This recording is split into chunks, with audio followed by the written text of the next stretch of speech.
आज की कहानी में हम क्रिश्चियन धर्म के उस खौफनाक शैतान के बारे में देखेंगे जिसे इंसानों ने ही बुलाया था, लेकिन उसके आते ही उसने पूरी दुनिया को तबाह करना शुरू कर दिया। उसे रोकने के लिए हमारे हीरो एक मौत की जंग में उतर जाते हैं, लेकिन उसके बाद क्या होता है ये जानने के लिए वीडियो को आखिर तक जरूर देखें। तो चलिए शुरू करते हैं आज की कहानी।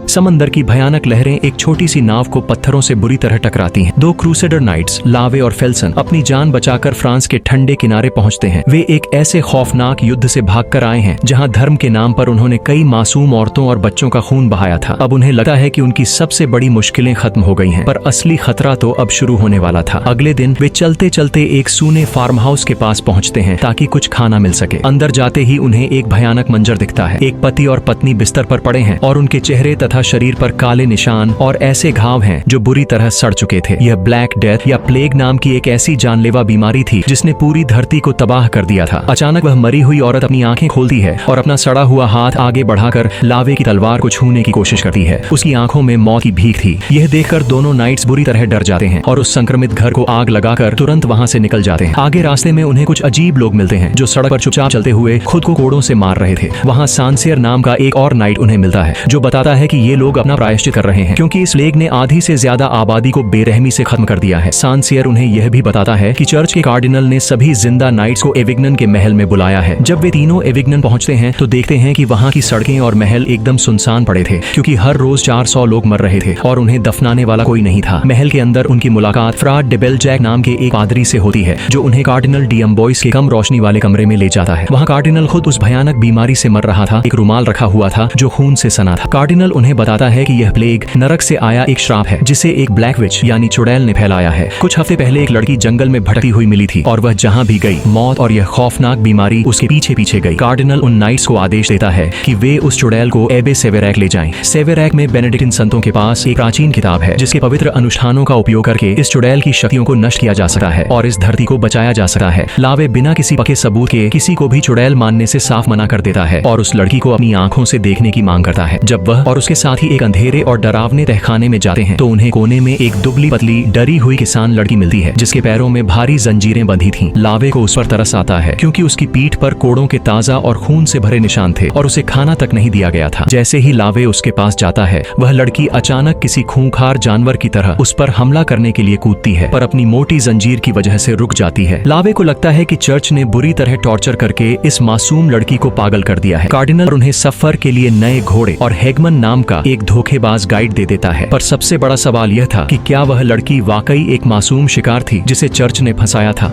या उस डरी हुई शक्ल के पीछे एक सदियों पुराना शैतान अपनी चाल चल रहा था जो इन सबको मौत के घने जंगल में खींच रहा था। सफर शुरू हो चुका था और मौत का साया उनके सिर पर मंडरा रहा था। एक भारी पिंजरे में कैद उस लड़की को लेकर लावे, फेल्सन, पादरी डे बेलजैक और सांसियर का काफिला अनजान रास्तों पर आगे बढ़ रहा था। रास्ते का सन्नाटा और उस लड़की की खामोशी दोनों ही किसी बड़े खतरे का इशारा कर रहे थे। अचानक फेल्सन को महसूस होता है कि कोई उनका पीछा कर रहा है। वे अपनी तलवारें निकाल लेते हैं लेकिन वह कोई दुश्मन नहीं बल्कि केलन नाम का एक नौजवान लड़का निकलता है। केलन कार्डिनल के यहाँ काम करने वाला एक लड़का था और वह एक शूरवीर बनने का सपना लेकर इस खतरनाक मिशन में उनका साथ देने आया था। फेल्सन उसका मजाक उड़ाता है और उसे तलवारबाजी के लिए चुनौती देता है, लेकिन जब केलन अपनी फुर्ती से फेल्सन के हर वार का डटकर सामना करता है तो लावे उसकी बहादुरी से प्रभावित होकर उसे अपनी टीम में शामिल कर लेता है। अब यह टीम पूरी हो चुकी थी लेकिन उन्हें बिल्कुल अंदाजा नहीं था कि उनके बीच बैठा असली दुश्मन उनकी कमजोरियों को पढ़ रहा है। रात होने पर वे एक सुनसान जगह पर अपना कैंप लगाते हैं। लावे उस लड़की को खाना देता है और वादा करता है कि सेवेरैक पहुंचने पर उसके साथ पूरा इंसाफ होगा, लेकिन उस लड़की की आंखें कुछ और ही कहानी बयां कर रही थीं। रात के पहरे की जिम्मेदारी सांसियर को मिलती है। सांसियर अपनी मरी हुई बेटी की यादों में खोया हुआ था और पिंजरे में कैद उस लड़की में उसे अपनी वही मासूम बेटी नजर आ रही थी। लड़की इस कमजोरी को भांप लेती है और रोते हुए सांसियर से मदद की भीख मांगने लगती है। जैसे ही सांसियर हमदर्दी जताते हुए पिंजरे के करीब जाता है वह लोहे की सलाखों के बीच से अपने हाथ निकालकर सांसियर को दबोच लेती है और उसका सिर जोर से पिंजरे से दे मारती है। पादरी डे बेलजैक उसे बचाने दौड़ता है लेकिन वह और उसके ही क्रॉस को पादरी के हाथ के आर पार घोंप देती है। पादरी की दर्दनाक चीख से पूरा जंगल गूंज उठता। जब तक लावे और बाकी लोग गहरी नींद से उठकर वहां पहुंचते हैं पिंजरा खुल चुका था और वह लड़की अंधेरे में गायब हो चुकी थी। वे मशालें लेकर पागलों की तरह उसका पीछा करते हैं और एक लेक से बर्बाद हुए गांव में पहुंचते हैं। बिजली कड़कने की रोशनी में वे उस लड़की को एक गहरी खाई में उतरते हुए देखते हैं और उसके पीछे पीछे खाई में कूद जाते हैं, लेकिन नीचे पहुंचते ही उनके होश उड़ जाते हैं। वह कोई आम खाई नहीं बल्कि प्लेग से मारे गए हजारों लोगों की एक सामूहिक कब्र थी। कीचड़ और सड़े हुए मुर्दों के बीच चलते हुए जवान केलन बुरी तरह घबरा जाता है। तभी उस खौफनाक अंधेरे में सांसियर को अपनी मरी हुई बेटी की आवाज सुनाई देती है जो उसे पुकार रही थी, पापा। यह सुनकर सांसियर का दिमाग सुन्न हो जाता है और वह अपनी बेटी को ढूंढने के लिए पागलों की तरह उस मुर्दों से भरे कीचड़ में दौड़ पड़ता है। वह अंधेरे में दौड़ता हुआ एक मोड़ मुड़ता है और सीधे केलन की निकाली हुई तलवार से जा टकराता है। तलवार सांसियर के पेट के आर पार हो जाती है। केलन अपने ही हाथों अपने साथी की दर्दनाक मौत देकर सदमे में चीखने लगता है, जबकि सांसियर आखिरी सांस लेते हुए भी केलन को अपनी बेटी एना के नाम से पुकारता है और दम तोड़ देता है। केलन की चीख सुनकर लावे और फेल्सन वहां पहुंचते हैं, लेकिन तब तक सांसियर हमेशा के लिए शांत हो चुका था। तभी उन्हें पास ही कीचड़ में वह लड़की छिपी हुई मिलती है। फेल्सन गुस्से में उसे पकड़ने जाता है, लेकिन वह लड़की ऐसी खौफनाक ताकत से लड़ती है कि भारी भरकम फेल्सन को भी कीचड़ में गिराकर उसका सिर डुबोने लगती है। लावे किसी तरह उस लड़की को जोरदार लात मारकर बेहोश करता है और उसे कीचड़ से बाहर खींचता है। सांसियर की दर्दनाक मौत के बाद अगली सुबह एक उदास और खामोश माहौल में उसे दफनाया जाता है। पादरी डेबेलजैक लावे को चेतावनी देता है कि सांसियर की मौत कोई हादसा नहीं थी, बल्कि इस लड़की ने सांसियर के दिल का दर्द पहचान लिया था और उसी का इस्तेमाल करके उसे मौत के घाट उतारा। लेकिन लावे अभी भी पूरी तरह से यकीन नहीं कर पा रहा था और भारी मन से वे सब अपना सफर आगे बढ़ाते हैं। उनका काफिला खतरनाक पहाड़ों के बीच से गुजरते हुए एक पुरानी और खस्ताहाल रस्सी के पुल के पास पहुंचता है। पुल के नीचे हजारों फीट गहरी खाई थी और तेज हवाओं से पुल बुरी तरह झूल रहा था। हेगमन डर के मारे आगे बढ़ने से मना कर देता है, लेकिन उनके पास पीछे लौटने का कोई रास्ता नहीं था। लावे फैसला करता है कि घोड़ों को खोलकर वैगन को वे सब खुद धकेल कर पुल के पार ले जाएंगे।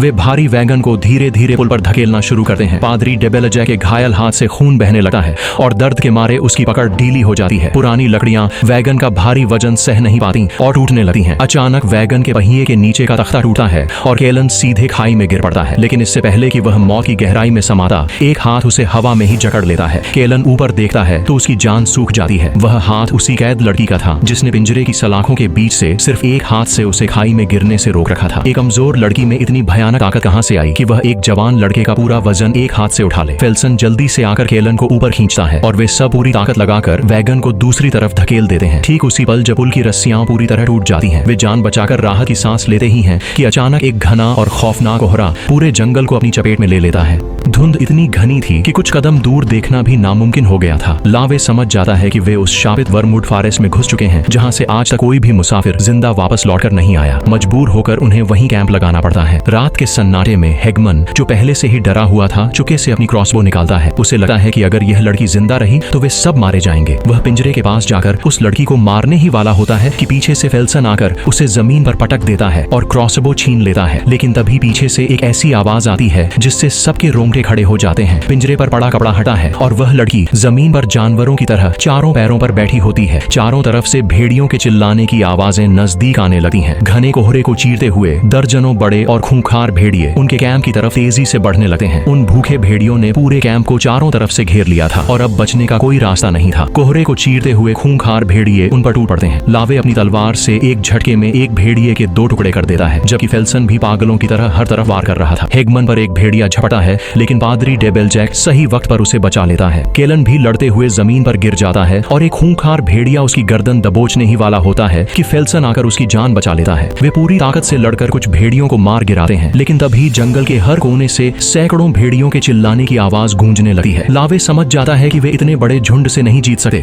और सबको तुरंत वैगन और घोड़ों पर भागने को कहता है। वे घने कोहरे में अंधी दौड़ लगाते हैं, लेकिन पीछे भागते हुए हेगमन का घोड़ा गिर जाता है। हेगमन जमीन पर गिरता है और दर्जनों भेड़िए उसे चारों तरफ से घेर लेते हैं। वह लावे की तरफ आखिरी बार देखता है, अपनी तलवार निकालता है और उन भेड़ियों से भिड़ जाता है, लेकिन वे दरिंदे उसे बेरहमी से मार डालते हैं। अगली सुबह अपने साथी की दर्दनाक मौत से लावे का दुख और गुस्सा फूट पड़ता है। वह अपनी क्रॉसबो निकालता है और पिंजरे में कैद उस लड़की पर तान देता है। वह ठान लेता है कि अब उसके किसी और साथी की जान नहीं जाएगी, लेकिन पादरी डेबेलजैक बीच में आ जाता है और लावे को रोकता है। पादरी समझाता है कि अगर उसने आज इस लड़की को मार दिया तो प्लेग कभी खत्म नहीं होगा और जो हजारों लोग बेमौत मारे जा रहे हैं उनकी मौत बेकार चली जाएगी। लावे टूटे हुए मन से क्रॉसबो नीचे कर लेता है, लेकिन उसके अंदर अपने मिशन को लेकर एक बहुत बड़ी जंग चल रही थी। कुछ घंटों के थका देने वाले सफर के बाद आखिरकार उन्हें पहाड़ों के बीच बनी वह जगह एबे सेवेरेक दिखाई देती है। एक विशाल पत्थर की इमारत जो इस पूरी दुनिया और उनके साथियों की आखिरी उम्मीद थी। लावे बड़े से दरवाजे पर जोर से आवाज देता है, लेकिन अंदर से कोई जवाब नहीं आता। केलन दीवार फांद कर अंदर जाता है और दरवाजा खोलकर सबको अंदर लाता है। अंदर का सन्नाटा बहुत अजीब और डरावना था। वे सीधे चैपल के अंदर जाते हैं, लेकिन वहां का नजारा देखकर उनके पैरों तले जमीन खिसक जाती है। अंदर कोई भी प्रार्थना नहीं कर रहा था। बल्कि सारे के सारे संत प्लेग से बुरी तरह तड़प कर मर चुके थे। उनकी लाशें अपनी जगह पर वैसी ही जमी हुई थीं, मानो वे आखिरी पल तक भगवान से मदद मांग रहे हों। उनकी आखिरी उम्मीद जो इस दुनिया को प्लेग से बचा सकती थी, वह जगह खुद एक खौफनाक कब्रिस्तान बन चुकी थी। लावे और उसके साथियों को लगता है कि अब सब खत्म हो गया। तभी उन्हें वेदी के पीछे से किसी के कराहने की हल्की सी आवाज आती है। मौत के इस घर में वह आवाज किसकी थी? क्या वहाँ कोई जिंदा बचा था या इस खामोशी के पीछे कोई और बड़ा धोखा छिपा था? वेदी के पीछे जाकर वे देखते हैं कि एक संत खून से लथपथ पड़ा है और मौत से लड़ रहा है। अपनी आखिरी सांस लेने से पहले वह संत वेदी की तरफ इशारा करता है। वहाँ मखमल के कपड़े से ढकी हुई एक प्राचीन किताब रखी थी। पादरी डेबेलजैक उसे देकर खुशी से भर जाता है, क्योंकि वह बुक ऑफ सोलोमन थी, जिसमें बुराई का खात्मा करने वाले पवित्र अनुष्ठान लिखे थे। रात के अंधेरे में वे उस लड़की के पिंजरे को बाहर आंगन में लाते हैं। पादरी पवित्र जल छिड़क कर किताब से मंत्र पढ़ना शुरू करता है, लेकिन वह लड़की अब बिल्कुल नहीं डर रही थी। वह उन पर हंसती है और कहती है कि यह प्लेग उसने नहीं फैलाया। वह लावे की आंखों में देखती है और अचानक उसके कमांडर ड्रैगोनेट की आवाज में बोलने लगती है। वह ठीक वही खौफनाक बातें दोहराती है जो लावे के कमांडर ने क्रूसेड की जंग में मासूमों को मारते वक्त कही थी। लावे और फेल्सन यह सुनकर सुन्न रह जाते हैं कि एक मामूली किसान लड़की उनके अतीत के इतने गहरे और काले राज कैसे जान सकती है। पादरी डेबेलजैक समझ जाता है कि यह कोई आम चुड़ैल नहीं है। वह घबराकर किताब के पन्ने पलटा है और एक शैतान को भगाने वाला मंत्र पढ़ना शुरू कर देता है। मंत्र सुनते ही लड़की तड़पने लगती है, तेज हवाएं चलने लगती हैं और पिंजरा हिलने लगता है। पादरी जोर से चिल्लाकर उससे उसका असली नाम पूछता है। तब वह लड़की एक भयानक आवाज में कहती है कि वह कोई और नहीं बल्कि खुद शैतान लूसीफर है। देखते ही देखते वह अपने हाथों से पिंजरे की लोहे की भारी सलाखों को पकड़ती है और लोहा मोम की तरह पिघलने लगता है। वह पिंजरे से आजाद होकर बाहर निकल आती है। पादरी अपनी जान बचाकर चैपल के अंदर भागता है और लगातार मंत्र पढ़ता रहता है। शैतान एक भयानक धूल भरी आंधी चलाता है और उस अंधेरी इमारत के अंदर गायब हो जाता है। धूल छंटने के बाद लावे को इस पूरी खौफनाक साजिश का सच समझ आता है। सांसियर की मौत इसलिए हुई क्योंकि वह इस सफर को रोकना चाहता था। हेगमन को भेड़ियों ने इसलिए मारा क्योंकि वह लड़की को मारना चाहता था, लेकिन जब पुल से केलन गिर रहा था तो उस शैतान ने उसे इसलिए बचाया क्योंकि उसे सेवेरेक तक पहुंचने के लिए इन लोगों की जरूरत थी। उसने जानबूझकर खुद को एक कमजोर चुड़ैल दिखाया ताकि ये लोग उसे दुनिया की उस इकलौती जगह पर ले आएं जहां यह पवित्र किताब रखी थी। वह इस किताब की आखिरी कॉपी को हमेशा के लिए खत्म करने आई थी। ये जानकर कि अब उनका सामना सीधे मौत से है, लावे केलन को वापस लौट जाने को कहता है, लेकिन वह नौजवान लड़का भागने से मना कर देता है। उसकी इस निडरता को देकर लावे अपनी तलवार निकालता है और केलन को एक शूरवीर यानी नाइट की उपाधि दे देता है। अब मौत के इस आखिरी खेल के लिए चारों लोग पवित्र जल और मशालें लेकर उस अंधेरी और डरावनी इमारत के अंदर घुसते हैं। अंदर एक बड़े कमरे में वे देखते हैं कि प्लेग से मरे हुए दर्जनों संत कुर्सियों पर बैठे हैं, जिन्होंने मरते दम तक इस पवित्र किताब की कॉपियां लिखी थीं। लेकिन जैसे ही उनका ध्यान थोड़ा सा भी भटका है, वे मुड़कर देखते हैं कि उन मरे हुए संतों की सारी लाशें अपनी जगह से अचानक गायब हो चुकी थीं। खौफनाक सन्नाटे के बीच उन्हें एहसास होता है कि वे उस अंधेरे में अकेले नहीं हैं और मौत उनके बहुत करीब आ चुकी है। अचानक उनके ऊपर बनी बालकनी से किताबों की भारी अलमारियां उन पर आ गिरती हैं और पूरा कमरा धूल से भर जाता है। शैतान उन सभी किताबों में आग लगा देता है जिन्हें संतों ने अपनी जान देकर लिखा था। तभी अंधेरे को चीरते हुए